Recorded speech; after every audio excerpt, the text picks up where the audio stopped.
Hi, my name is Samantha and welcome to today's video. Today we're going to be making a special Groundhog Day project. Let's get into it. For today's video, we're going to be making some custom Groundhog Day napkins. I thought this would be a super fun project to show you guys how to do serging, sewing, and embroidery all on one project and it not be overwhelming. So I've got this fabric here. If you haven't already watched the haul video that was supposed to be posted on Tuesday, but it didn't post until Wednesday, go check that out. This is a shirting material, and I've already pre-washed and I just cut the portion that I needed for this.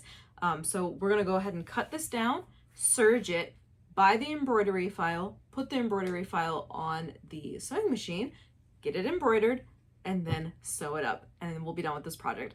It's not overwhelming. You can do it. I believe in you. Let's get started. We're over at the cutting table here, and I have my grid measurements. I went ahead and folded this in 4s. So I want to have 4 napkins. The first thing I'm going to do is give myself a clean edge. So I'm just going to lay this down. I did already pre-wash and iron this fabric. So let me go ahead and get my acrylic ruler out. Oh, rotary cutter. And right now I'm just lining up with the ruler. I am not lining up with the mat. Okay. I want to cut these 20 by 20, but let's see what we've got here. When I throw it over this way, do I have enough? I do. Okay. We can actually do, no, we're gonna do 20 by 20. Okay.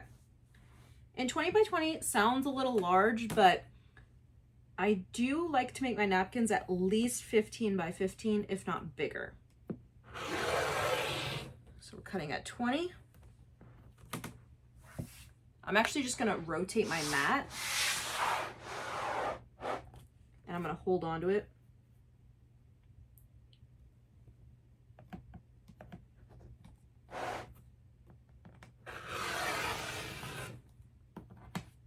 Did I get everything? Nope. Go over a little bit more.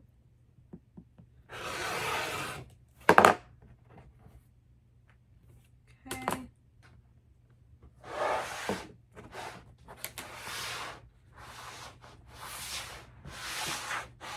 All right.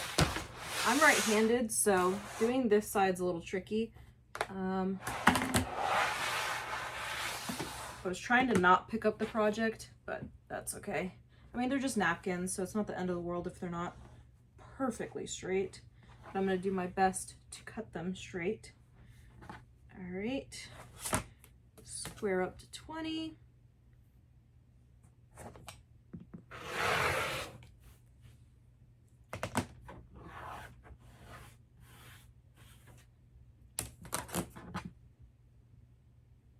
Okay, and that looks good. So if you look at the mat here, I don't know if I can lift this up without this falling. We've cut it at 20 by 20. I'm not sure if you can see that.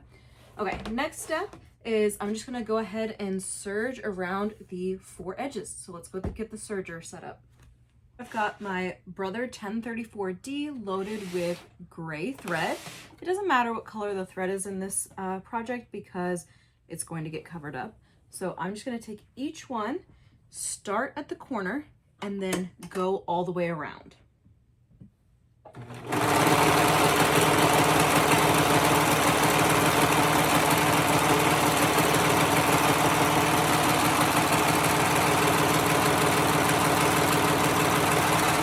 At each corner, I'm just gonna go off the edge and then start over. This will give me crisp corners instead of a round edge. When I do the towels, I cut them at an angle and then I go around the corner, but I'm not gonna do that this time.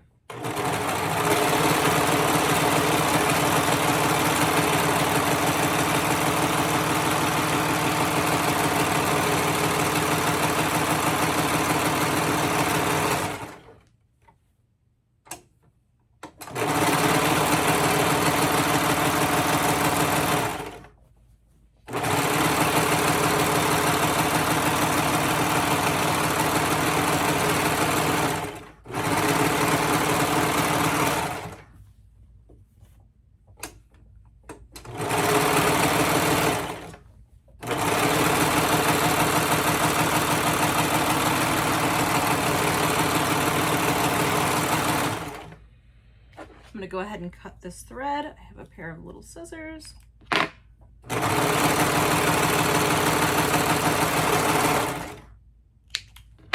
And there we are. So that's what it looks like.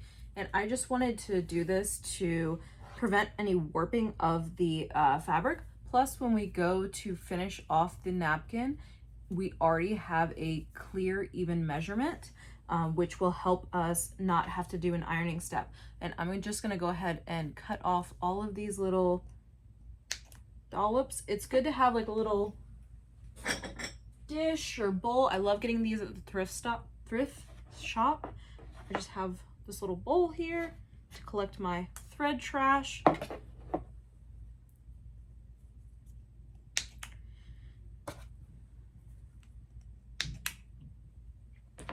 This fabric is a little tight, so I should probably lengthen the stitch. I'm gonna lengthen it to a 6. We'll see if that helps. And I'm just gonna go ahead and do the rest. So let me speed this up.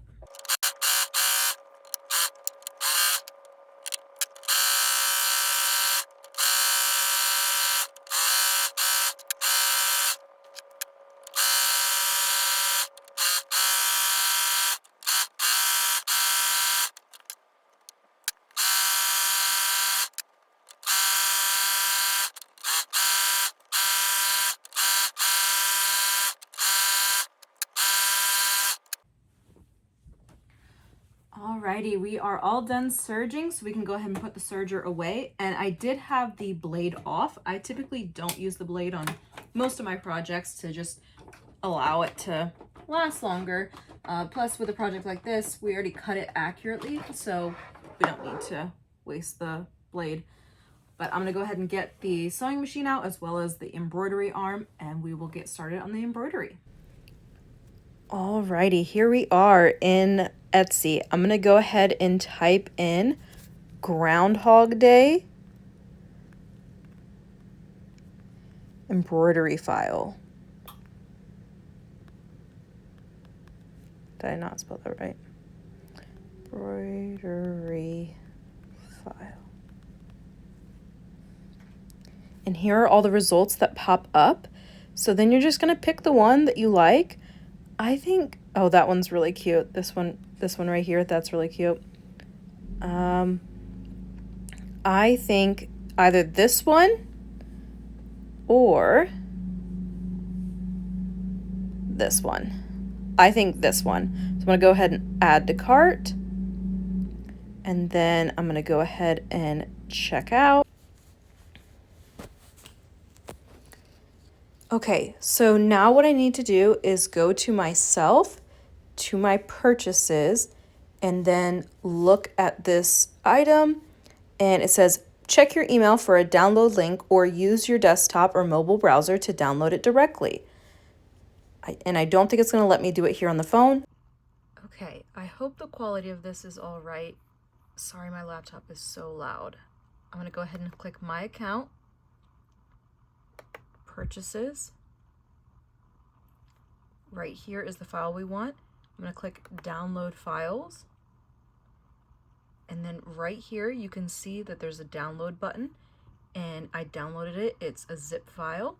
So then I have my USB plugged in, and this is the USB that I use for all of my embroidery. So I'm going to go ahead and move this. I don't know if I could do this one-handed, but I'm going to move this into my USB.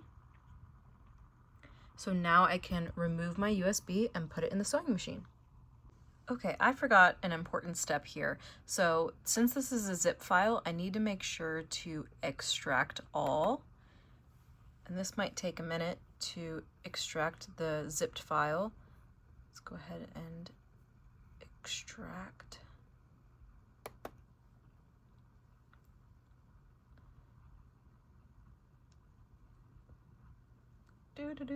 Come on.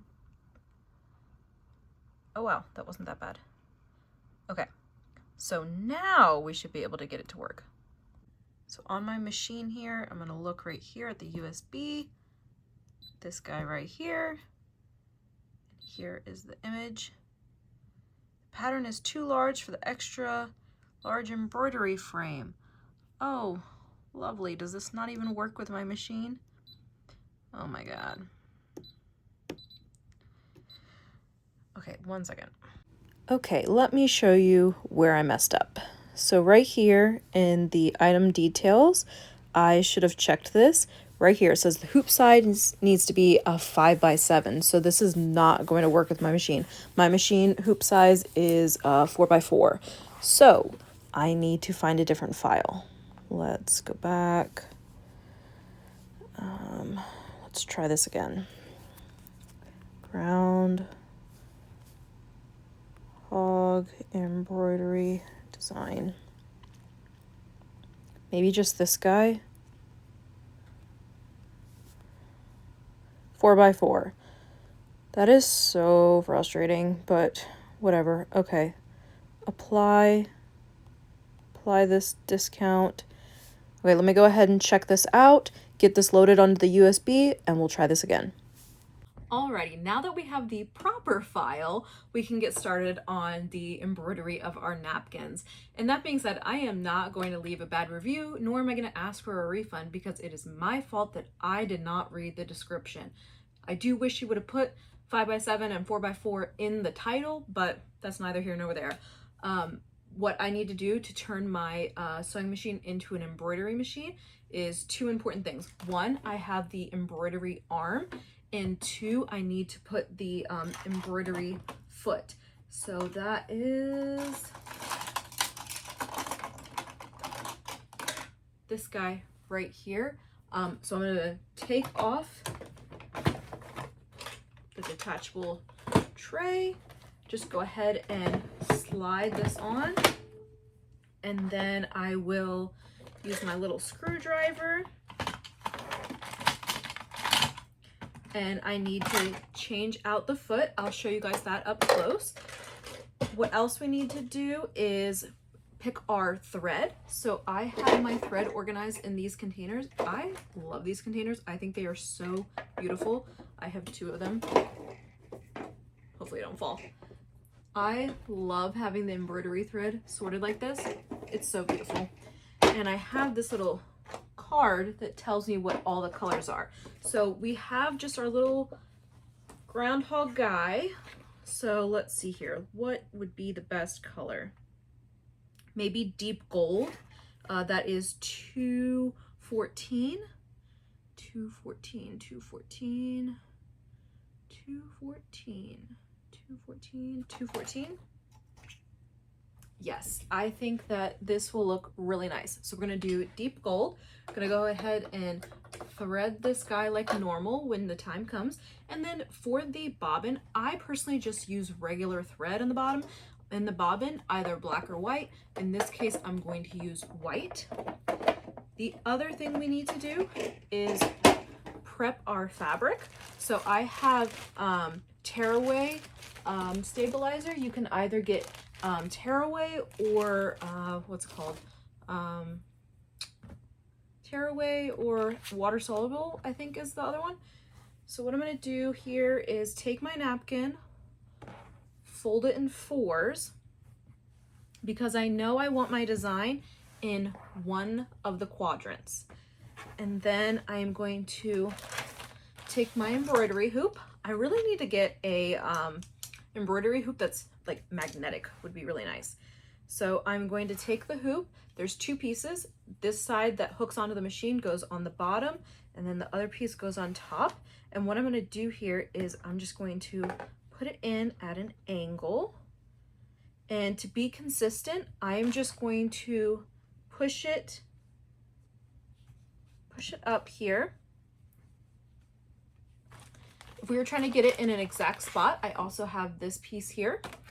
Then I need to put a piece of stabilizer, and I keep the scraps that will be left over and I reuse them. For this though, the first time around, I'm just going to use a full piece, make my life a little easier, because it is tricky to use scraps, but I do not like to be wasteful. Okay, so I have the hoop then the stabilizer. Now I'm putting the top hoop, and this side goes up.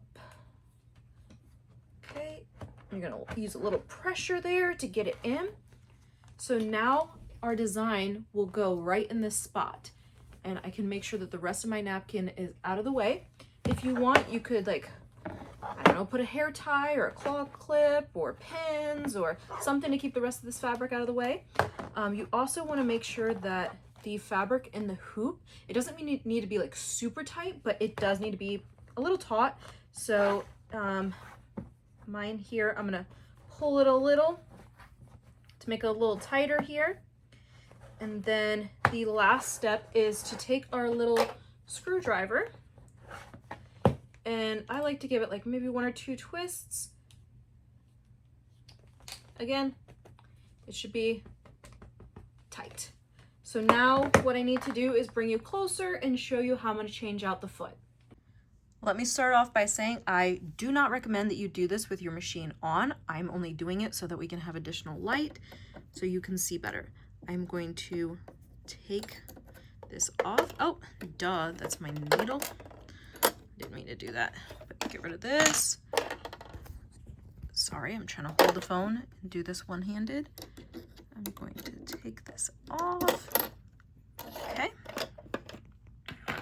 But actually it's better that the needle's out. Okay, so now this guy here, this is the embroidery foot. So this piece right here needs to go over the screw. So let's see here. See how it goes over the screw? So now I can just tighten the screw.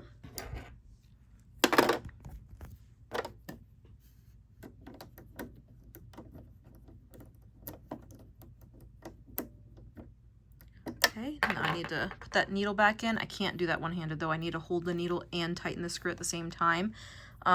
So let me go ahead and do that real quick. And I'm going to thread this through and change the bobbin. Let's see here. Oh, you know what? I actually have some like goldish bobbin. Let's see here. You know what? I'm gonna throw this guy in here because I already have it. Okay, I'm gonna go ahead and load this up and I'll be back. Here is where we're at. I've got the top thread, which is embroidery thread, loaded in. I've got regular thread in the bobbin. I'm gonna go ahead and hit OK. I'm gonna hold this down while pushing the needle down so that we can pull the other thread up. I'm gonna do it twice, and then I can use my little reverse tweezers here. Nope, not that one. I'm gonna pull up the, I want the bobbin to come out. Why isn't this coming out? There we go. Okay, just trying to increase our chances of success. I also put a fresh needle in just to be safe. I'm gonna go ahead and click over here at the USB. And this is a Brother SE600. I labeled the folders better now. So I'm gonna go ahead and hit groundhog, hit our image, set. And so right now it's going to draw the image right in the middle here. And that is what I want because I put it at an angle already. So now I need to just load this in here. Once again, this is a little tricky to do one-handed.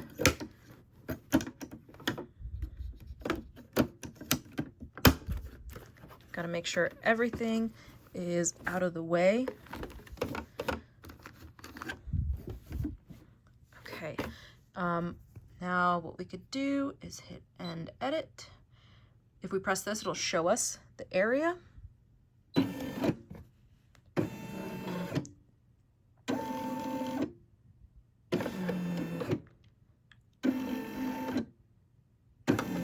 So it's a pretty large design. I could honestly do it a little smaller, but whatever. I think it'll be super cute. So we are gonna go with it. Hit OK, hit embroidery. This is gonna take 9 minutes. I'm gonna go ahead and put the presser foot down. I will hold on to this, not with my hand though, because this thing will move. See, don't put your hand there. But I will hold on to this here while I hit go. Oh, of course I can't do it while I'm talking to you guys. All right, I was trying to let it do a couple stitches because now I'm going to trim this.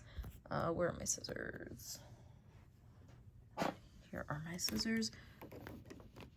Now that it did a little tack down, I just went ahead and cut that. And now I'm just gonna let it go. So let me set you guys up so you can sit and watch it go. Hopefully, you know, the needle doesn't break, the thread doesn't break, we don't run out of bobbin, any of those things. Hopefully it just goes from beginning to end.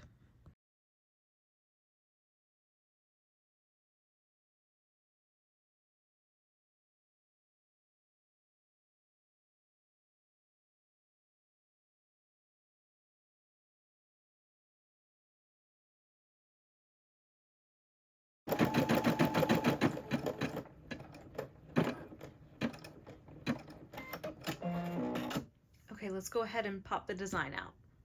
We've got a message here, finished embroidering, and I have mine to automatically cut the stitches. I'm gonna go ahead and pull the presser foot up, and it looks all good. It doesn't look like there's anything missing. I need to press this down while pulling up. I don't know if I could do this one-handed.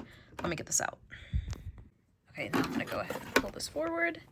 And here's how it looks. I think it is super cute. I need to cut those jump threads, but I'm gonna go ahead and do the other three in the same manner, and then we will begin working on finishing our napkin. Granted, you could just use the napkin the way that it is, but I am going to finish it off.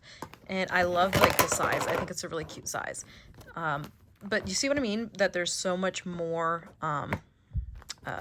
stabilizer left. And so with the stabilizer, hold on, I need to hold it down with my elbow. 1 second. Okay, let me hold it down with my elbow. 1 second. All right, let's try this again. So I'll just go like this. It just looked a lot more complicated because I couldn't do it with one hand. That's how you tear it off. But I can use all of this over here. In fact, I could do this guy with the remaining, but it is easier to use a whole sheet. So let me go ahead and do the other ones and we will finish off the napkins. Here's an example of using 2 pieces at one time. So I just went ahead and cut that. See, the excess is over here, but it doesn't matter. The embroidery is going to happen right here in the middle. Okay, what do you do if the bobbin thread does run out? I'm going to go ahead and cut the thread, remove the hoop. Again, I don't know how well. Oh, I got it. Okay. I just need to get down here. There's actually a little bit left. It could have gone a little further, but whatever. Pull it out. I am going to use this guy right here. Let's see. Sorry, I'm having a hard time seeing with the phone. Okay. Come on.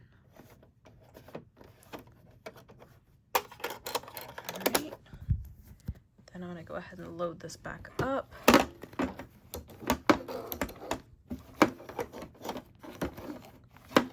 Give me a second. Let me get this loaded back on. Okay, it's loaded back on. I'm going to go ahead and hit OK.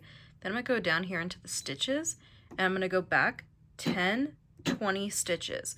This just ensures that we have overlap and we won't have any missing stitches. Go ahead and put this down. Let it go. 1, 2, 3, 4. And then I'd like to cut that thread, but because it's going, it's not really going to allow me to cut it. But that's how you backtrack a bit. We have the 4th and final napkin embroidered. So now I'm going to clean up all the embroidery, put that away, and go ahead and put my machine back into the normal mode. So there's a little handle right under here with a little latch, and you just pull that latch out, and the machine's like, what's going on? And you shut it off. Turn it back on, pull out the USB, now it's back to normal, and I need to change the foot here. Here we are at the next step to go ahead and finish off our napkins. So to do this, we'll just take the serging thread as our guideline. Serging thread is right there, and we're just going to fold over 1, 2. That's it, super easy. When we get to the corners, we're going to want to fold over 1, 2, or I'm sorry, start on the next one, 1, 2, and then do the previous one. 1, 2. That way that the sides are encased. Let me do that again. So when we sew, we're going to sew in a clockwise manner, but when we fold, we are going to fold in a counterclockwise manner. That'll help us lock this in. And you can pin or clip. You could also just do it at the machine. You could also iron, but these are just napkins. I don't think it's worth ironing. The beginning of your stitches probably won't be as great as the middle. So with the design here, I would start on this opposite side. I also would not start on the corner. I would start a little bit above so that you can get in the groove before you get to the corner. You can use a regular foot, or an edge foot looks like this so that it can slide up against the edge of the fabric. Let me pull you to the machine and show you what I'm doing. Okay, at the machine here, I am already on started stitching, right? So I'm just gonna keep going, and I am just going to fold as I go along. I'm kind of matching up the stripes, but if I don't match up the stripes, it's not the end of the world. And I am just letting this guide follow where the fold is.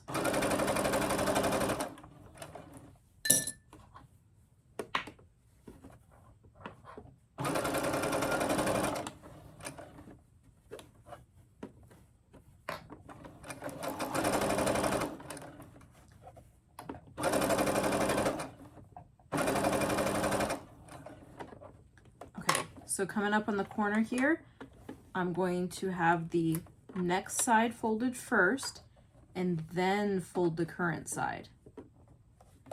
And then what I'm going to do is I'm going to sew past the second one. Then you can back tack 1 or 2. And when you lift up the presser foot and rotate, whatever your guide is that you're using should be back aligned. So now I can start sewing forward, and that previous turn is locked in.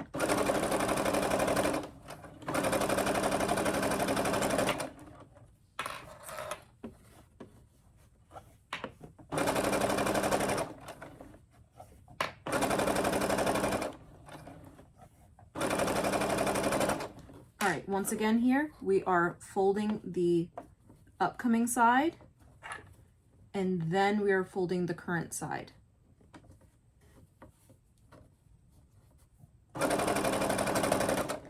So past the hump, back tack, turn.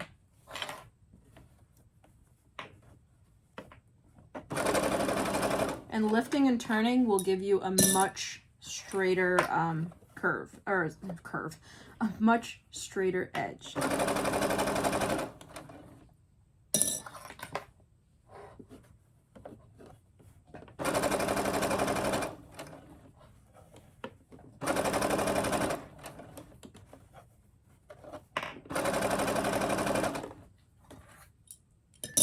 Okay, we are gonna prep this corner,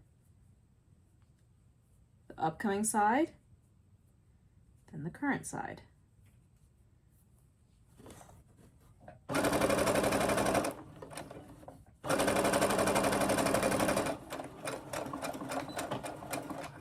And technically you don't even have to do this if you've serged the fabric, because the serging will protect the raw edges. This just looks prettier. It's a more finished product. Or if you don't have a serger, you could just do this.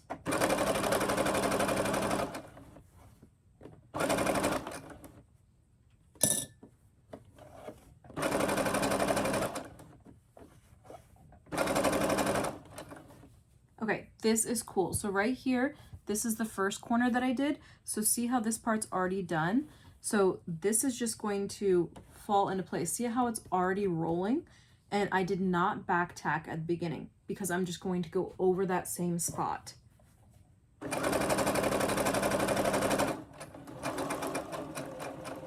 So now I'm past my first stitches. I'm gonna give it like 1 or 2 back tacks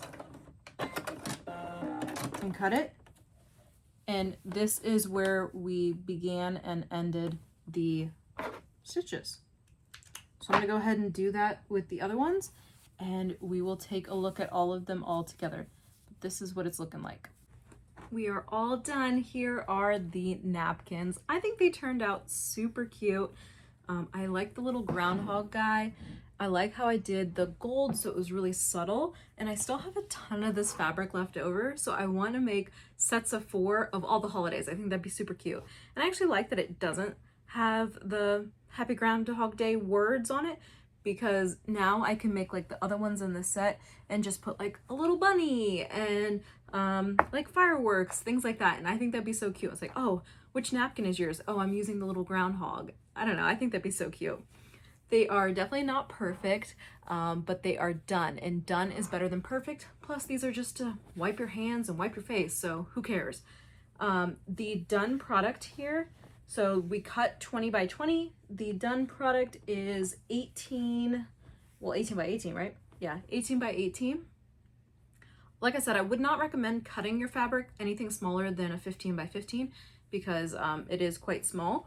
Like I know one napkin fold off the top of my head that you can go like this, this,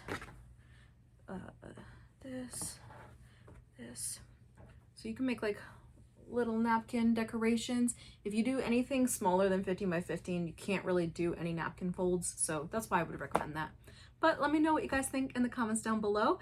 Did you like this video? Did you like that I went so in depth, that I still showed you my mistakes? And everyone makes mistakes, right? I did not buy the right embroidery file, but whatever, it is what it is. Let me know what you guys think in the comments down below. Please don't forget to like and subscribe, and have a wonderful Groundhog Day.